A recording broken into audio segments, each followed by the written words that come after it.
We are running. Right then.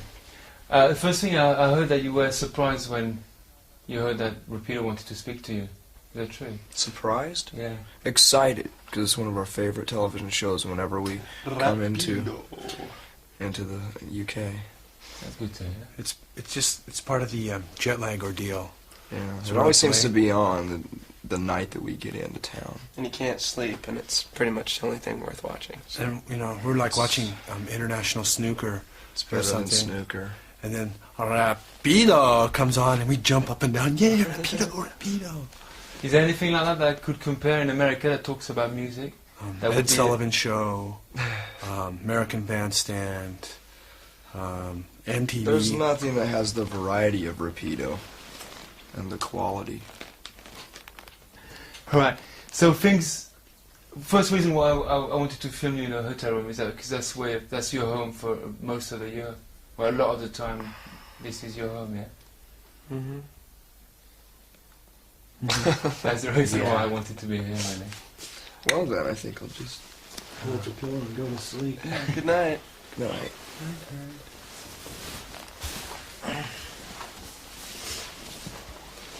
Now the thing's going. Yeah, things going real quick, isn't it? Yeah, I mean the record's only been out for what, 2 months or something? Something like that, yeah. I don't know. It's just a blur. I think it's been about 3 months now. Has it really? September 24th. Yeah, that's right. October, November. 2 months. Just 2 months. Oh well. Your perception of time and reality is obviously distorted. Because it is, I mean, an album to go, not a first album, an album to go, in the Billboard chart, in the top chart, and number 4. That's really quick. That's as quick as you can get, isn't it? I've never paid attention to charts before. Yeah. You know, I mean the numbers, it's just a bunch of statistics, really. I want to have my chart done, astrological chart, so we can, like our next release or like my personal life, I'll go, like my chart says, I'm in Taurus and, Saturn is in Sagittarius. And and blue diamonds and green clovers. Orange stars. Orange stars. And blue diamonds. And blue diamonds. But I'm sure even if you don't look at the numbers, somebody else is looking for you at the numbers. And I'm sure, here everybody, Rapido talks to you, a lot of people talking to you, want to talk to you. When you're going to go back in America, it's going to be the same, Like a number 4 album is a very big album. And then people are going to want to have your opinion about everything. Mm-hmm. It's already happening. Yeah, we have our opinions. We're a bunch of opinionated jerks. Let me tell you something. Jerky. It's difficult to have an opinion about everything when you ask. It's difficult to have an opinion about everything because I don't know anything about anything. Well, I mean, you give your opinion to somebody, and it's just your opinion. I mean, it's not gospel or anything. All opinions are open to dialogue and forum. So you call that pressure already? Well, being shooting up at the top like that. Pressure? Mm-hmm. I don't think so. We don't really pay enough attention to I mean, it's not like any.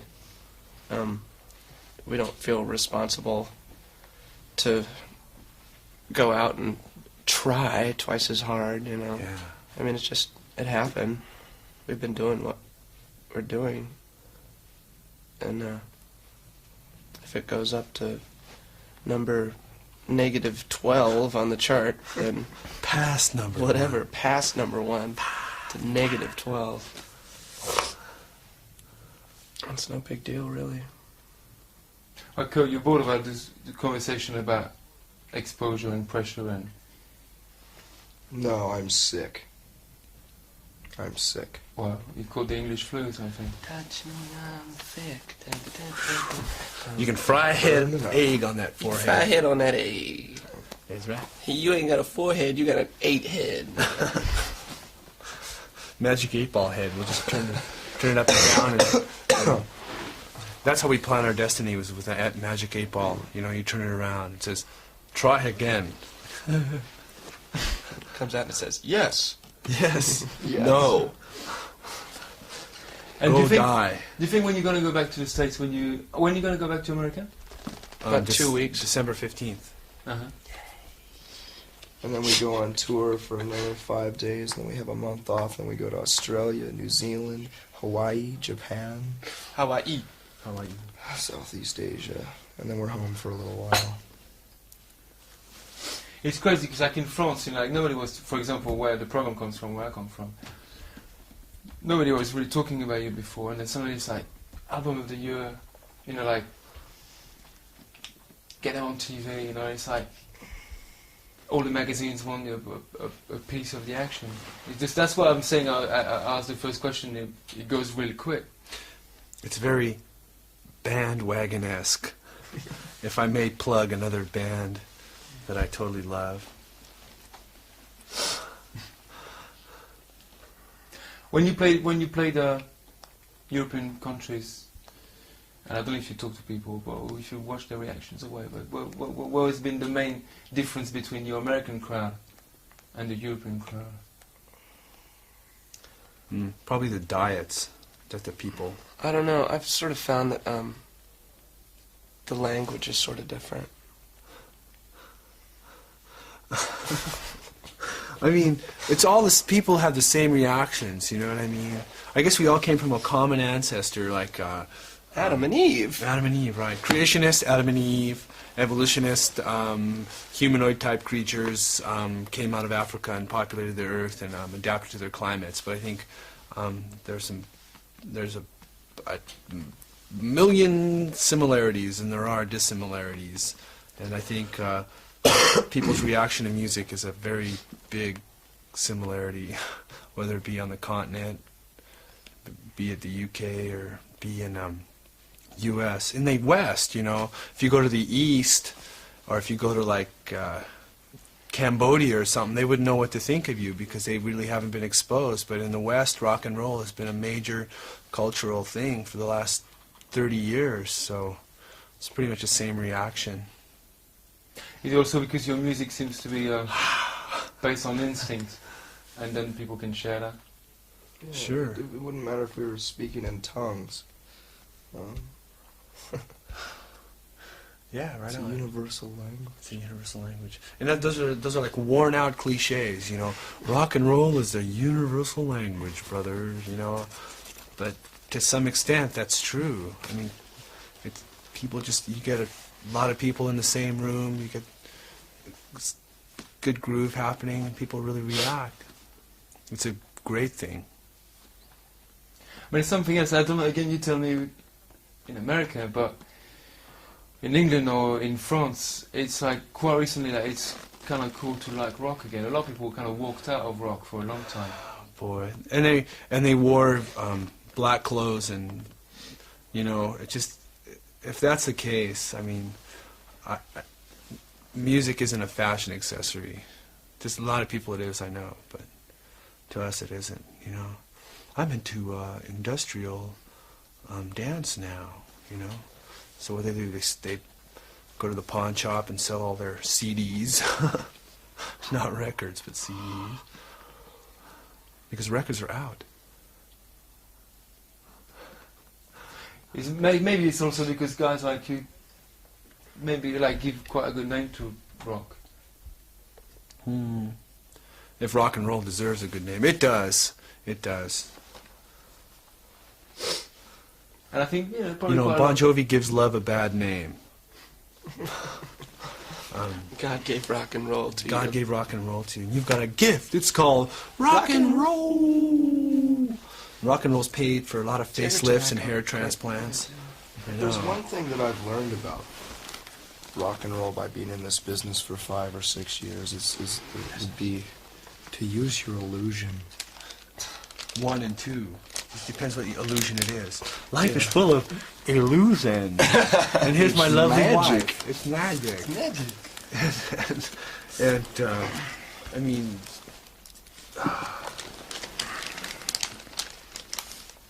rock and roll is good. I have to admit it.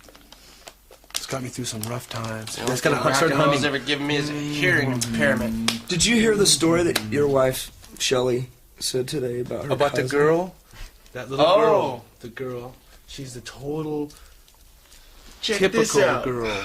What's that Typical story? girl. It's great. This 13-year-old cousin of Shelley's had for the past couple of years has had her walls covered in New Kids on the Block posters, and she heard Dolls. our album, and she had dolls and everything, and she heard our album Nevermind, and she tore all her posters down Yeah, and burnt her dolls.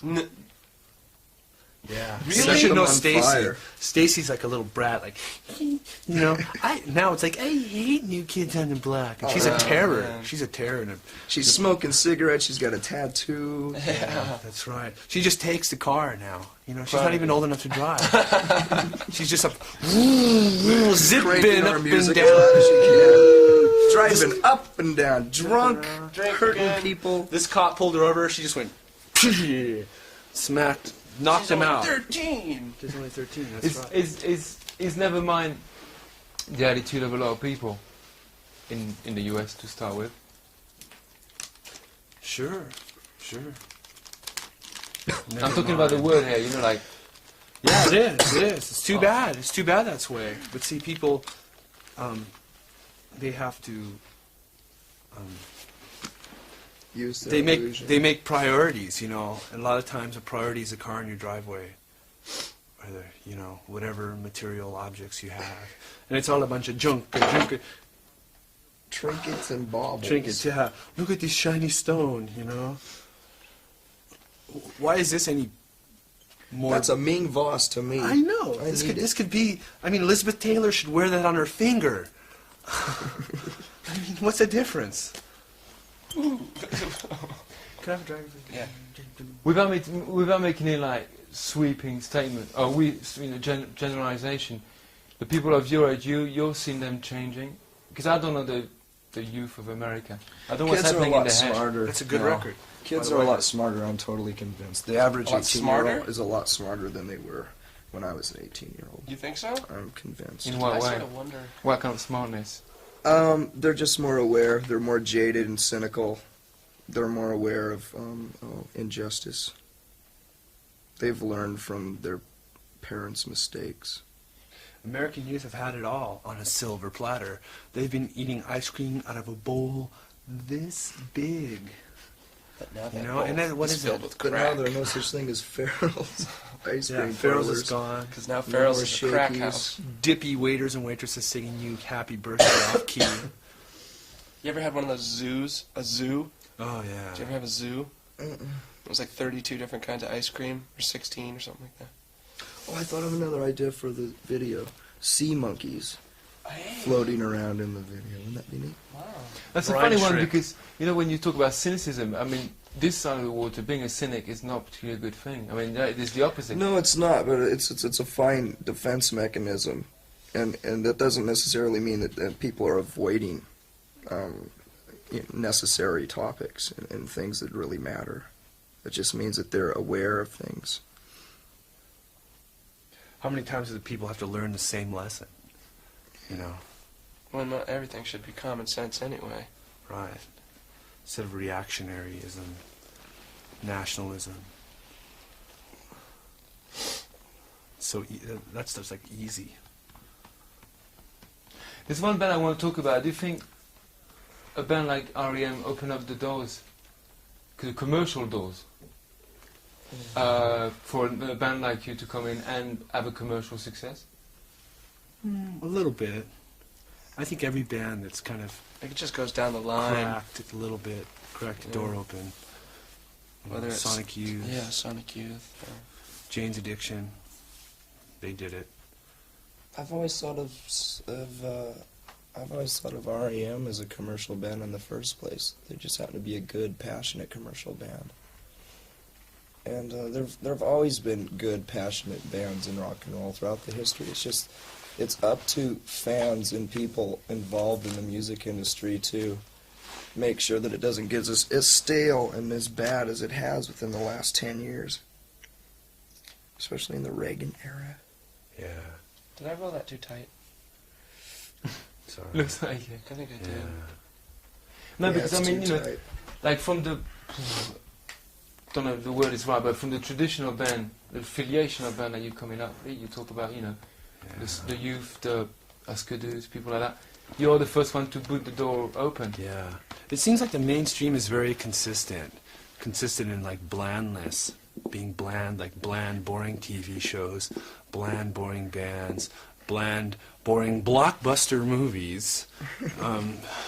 It's all very consistent. When it comes to like mainstream and commercialism, it's sort of like no one's willing to take a chance because it's a risk of money. You know, that's why you've had the same bunch of crap on MTV for the past 6 years or whatever. That's you know? right. I mean, it just comes down to money, and people aren't willing. You know, it's not a feasible business move. You know, it's a vicious circle. Is actually these people who are trying to make money is they play it really safe and they take like a demographic survey. So they survey all these the papal hierarchy in the Vatican. I mean, they survey all these people and say like, what do you like? What do you want to see? And they've been fed garbage, so that's all they know. And they say, we want more garbage. So they give them the garbage. They survey them again, and it's all this garbage. Next thing you know, you have this full landfill full of diapers and styrofoam. And that's mainstream culture. Is a soiled Pamper diaper in a Big Mac container. You're talking of Hollywood, for example. You know, like because it costs so much money to make a movie, and it's a risk. Like you're talking about commercial risk. What they do now, they've been doing for quite a few years, is they buy successful French movies of the 50s and the 40s. They were blockbusters because they were well written. Do they colorize them? And then they reshoot them, like Free Man and the Baby and that kind of, you know. But that's just the beginning. They're going out there and buying, like. Oh yeah, that's exactly why there are so many new popular bands doing covers of songs even 5 years ago. You know, like this one band that we played with on Top of the Pops last night. We're doing a cover of a Christopher Cross song. Yikes! Yikes! You know, Crikey! Yeah. what a chuff. Yikes! What a chuff! Yeah. It's. I mean, how many times do you have to see the same I Love Lucy plot on a sitcom? You know what I mean? But there's good stuff out there. I mean, The Simpsons. I mean, that's like a great TV show. it's a commercial success. Yeah, it is. There's a lot of substance there. It's really good. And because I suppose, you know, the lines are, the walls are pretty thick out there. Maybe thicker than here between people. Is there already been people saying sell out to you because you're commercial? It hasn't really happened, to tell you the truth. You know, because we're not really playing along. I mean, we're not at Studio 54 with Bianca Jagger or cruising down Hollywood Boulevard with Slash and Mickey Rourke. You know, I mean, it's just not our scene, really. Pop, that's, you know, in all the things I read about the band before I met you, it's like there's a word that comes back all the time, it's pop. And I think Isuka is saying, before, during the Bleach time, you know, like I was scared of making pop music. Ooh, did I say that? Well, it was printed anyway. Well, it was printed, I see. Sounds like a misquote to No, me. I've always loved pop music. It just so happens that most of the songs that we wrote at the time the Bleach album was coming out were more abrasive songs. There were quite a few songs that were very pop, like the song like About a Girl, that were just left off the album. In fact, a few very pop songs on this album were written at the time, if not before, the Bleach album came out. And I think that releasing the Sliver single was a good example of what Nevermind would have. So let's talk about pop, because it's, you know, if you look, each person's got his definition, I suppose. England's got a completely different way of talking about pop, as what you have or I have. So what's pop? Pop is like Rubber Soul, Beatles. Just kind of a song with a hook, very simple. Yeah, anything with repetition, it doesn't have to be clean and jangly. Yeah. There are a few Melvin songs that are pop in my eyes. And I think pop could be like children's songs, you know? Yeah. Songs that you're taught in nursery school or whatever. Yeah, it's not pop as in popular. That's not the case. But pop is also something like, in England it certainly is the case, it's something that you kind of love to hate. sometimes, you know, there's pop songs that you really hate, but, you know, they're just up there and you walk around with them and, you know. I think that's what pop is in England. Like a TV commercial. Something that sticks jingle. in your head. Yeah. Didn't Richard Carpenter do that of the Carpenters? He saw a bank commercial. Because I saw the Karen Carpenter story. And he was watching TV, popping Quaaludes, that his mom turned him on to.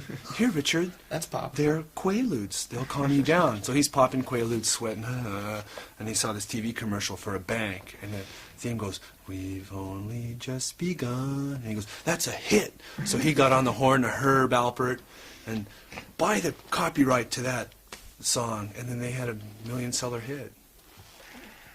I wonder if he's still popping ludes.